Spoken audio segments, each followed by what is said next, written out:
Police নয়, আরজিকর মেডিকেলের দায়িত্বে এবার আধা সেনা থাকছে। সিআইএসএফকে নিরাপত্তা দেওয়ার নির্দেশ সুপ্রিম কোর্ট দিয়েছে। কবে এই বাহিনী মোতায়েন সেদিকে সকলের নজর রয়েছে। অন্যদিকে আরজিকরে এখনও জুনিয়র চিকিৎসকেরা কর্মবিরতিতে রয়েছেন, পরিস্থিতি সামাল দিচ্ছেন সিনিয়র চিকিৎসকেরা।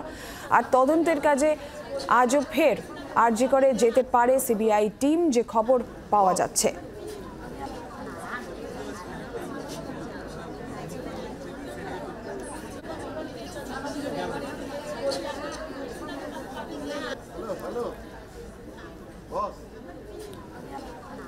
পুলিশ নয়, আরজিকর মেডিকেলের দায়িত্বে এবার আধা সেনা থাকছে। সিআইএসএফকে নিরাপত্তা দেওয়ার নির্দেশ শীর্ষ আদালত দিয়েছে। সেক্ষেত্রে কবে বাহিনী মোতায়েন সেদিকে যেরকম সকলের নজর রয়েছে। কর্মবিরতি জুনিয়র চিকিৎসকদের চলছে, সিনিয়র চিকিৎসকরা এই মুহূর্তে পরিস্থিতি সামাল দিচ্ছেন।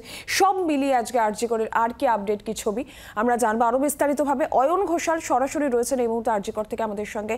অয়ন, সিআইএসএফ এই মুহূর্তে আরজিকরের নিরাপত্তার দায়িত্ব নেবে, শীর্ষ আদালতের এই নির্দেশ, সেক্ষেত্রে কি পদ্ধতি এই ক্ষেত্রে রয়েছে সেই বিষয়টা একটু জানতে চাইবো বিস্তারিতভাবে।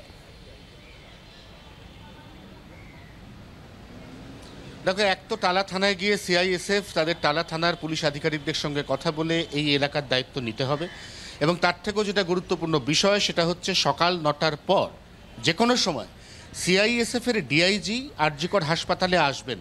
কত বড় হাসপাতাল, কতজন সিআইএসএফ জওয়ান মোতায়েন করতে হবে, হাসপাতালের কোন কোন এমন জায়গা রয়েছে যেগুলো সেন্সিটিভ, স্পর্শকাতর, কোন কোন জায়গা রয়েছে রাস্তার একেবারে ধার ঘেঁষে যেখানে যে কোনো মুহূর্তে বহিরাগতরা প্রবেশ করতে পারে, এই সমস্ত বিষয়গুলো মাথায় রেখে কতজন সিআইএসএফ এখানে মোতায়েন করার প্রয়োজন তার যে প্ল্যান বা পরিকল্পনা, এটা তখনই করা যাবে যখন সিআইএসএফের ডিআইজি নিজে হাসপাতাল পরিদর্শন করবেন, যেটা আজকে সকাল 9টার পর যে কোনো সময় হতে পারে বলে এখনও পর্যন্ত সিআইএসএফ সূত্রে খবর।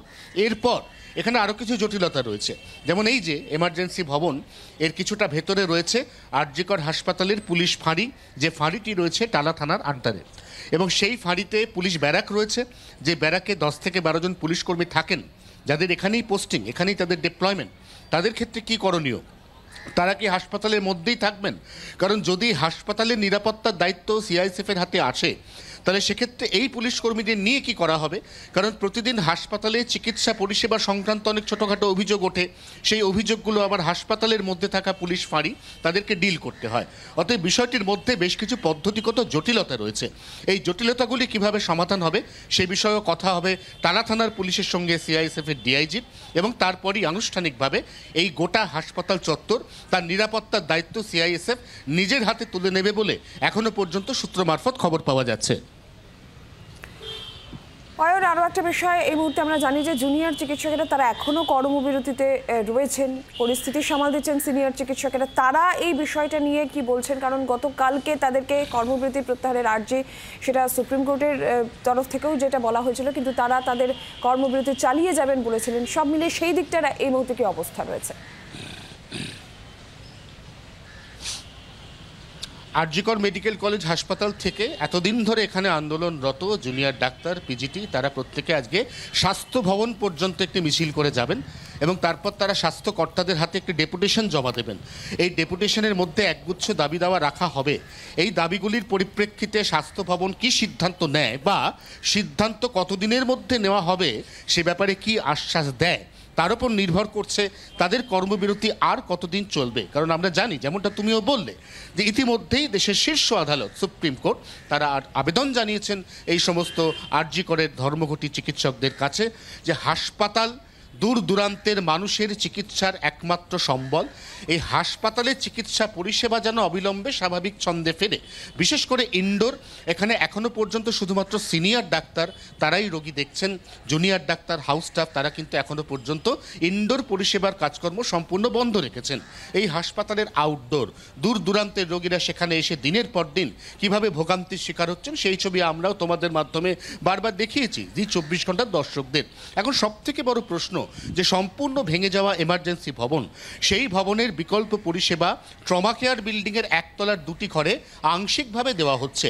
পূর্ণাঙ্গ পরিষেবার ক্ষেত্রে কী চিন্তাভাবনা, ইনডোর এবং আউটডোরে স্বাভাবিক ছন্দ ফেরানোর ব্যাপারে এই সমস্ত আন্দোলনরত জুনিয়র ডাক্তারদের কী চিন্তাভাবনা, এই গোটা বিষয়টি কিন্তু একযোগে একসঙ্গে বিবেচনাধীন, এবং সেই বিবেচনা বা সেই ব্যাপারে কোনো সিদ্ধান্ত সেটাও আজই নেওয়া হতে পারে এমন একটা সম্ভাবনা রয়েছে। আর একই সঙ্গে সিবিআই টিমেরও আজকে যাওয়ার কথা। এর আগেও আমরা দেখেছি যে বারবার করে সিবিআই টিম তারা আরজি করে যাচ্ছে, তারা ঘটনা যে জায়গায় সেখানে যাচ্ছেন, তারা তথ্য সংগ্রহ করছেন। আজকেও যাওয়ার কথা রয়েছে সিবিআই টিমের, সেই সংক্রান্ত কোনো আপডেট?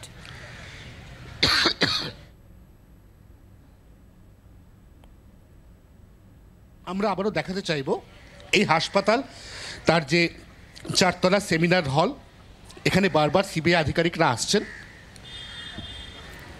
সঙ্গে থাকো, মূল উদ্দেশ্য একদমই আমরা সেই ছবিও দেখতে পাচ্ছি যে এই মুহূর্তে কিন্তু জুনিয়র চিকিৎসকদের যেরকম কর্মবিরতি চলছে, এখনো পর্যন্ত যে ছবি সকালবেলা দেখতে পাওয়া যাচ্ছে, সেক্ষেত্রে কলকাতা পুলিশ যারা রয়েছেন নিরাপত্তার এখনও তার পুলিশ মোতায়েন রয়েছে। এবং ইতিমধ্যে আমরা জানি যে শীর্ষ আদালতের নির্দেশে এবার আরজি কর মেডিকেলের দায়িত্বে সিআইএসএফ থাকবে। সেক্ষেত্রে সেই প্রক্রিয়াগত বিষয়টা কি থাকবে সেটা যেরকমটা আমাদের প্রতিনিধি আমাদের সামনে তুলে ধরছিলেন।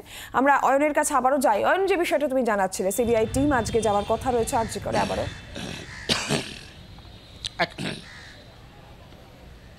দেখো, সিবিআই যেহেতু এখনো পর্যন্ত একাধিক ব্যক্তিকে জিজ্ঞাসাবাদ করছে, যার মধ্যে অন্যতম হচ্ছেন আরজি করের প্রাক্তন অধ্যক্ষ সন্দীপ ঘোষ, তাকে জিজ্ঞাসাবাদ করে সেদিনের ঘটনার পারম্পর্য বা সিকোয়েন্স সম্পর্কে যা যা জানা যাচ্ছে সেগুলো কিন্তু এই যে অকুস্থল, অর্থাৎ আরজি কর মেডিকেল কলেজের এমার্জেন্সি ভবনের 4তলার যে সেমিনার রুম, এই সেমিনার রুমে এসে সেই বয়ান তার সত্যাসত্য যাচাই করার চেষ্টা করছে সিবিআই। একাধিক ব্যক্তির বয়ান আরও নেওয়া হয়েছে, যারা এই হাসপাতালে সেই দিন সেই সময় ছিলেন, যারা সেই সময় নির্যাতিতার সঙ্গে নৈশাহার করেছিলেন, এদের প্রত্যেকের কাছ থেকে এখনও পর্যন্ত প্রাপ্ত বয়ান এবং সেই বয়ানের পরিপ্রেক্ষিতে এই হাসপাতালের সেমিনার রুমের যে লোকেশন, সেই লোকেশন থেকে কোন ঘরের কতটা দূরত্ব, যারা যেখানে আছেন বলে দাবি করছেন তাদের সেইখান থেকে সেই সময়ের মধ্যে ঘটনাস্থলে আসা বা বেরিয়ে যাওয়া, এই যাবতীয় যে তথ্যগুলো জিজ্ঞাসাবাদের মাধ্যমে উঠে আসছে, সেই বয়ানগুলোকে বারবার যাচাই বা ভেরিফাই করতে সিবিআই টিম বারবার করে আসছে অকুস্থলে। কারণ কলকাতা হাইকোর্ট সিবিআইকে দ্রুত তদন্ত শেষ করার নির্দেশ দিয়েছে।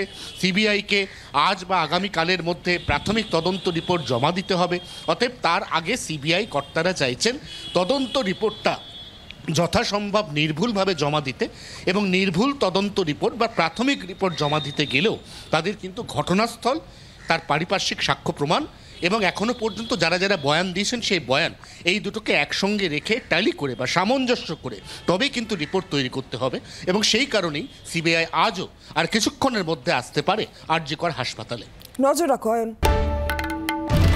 বাংলার আওয়াজ, বাঙালির আবেগ, জি 24 ঘন্টা।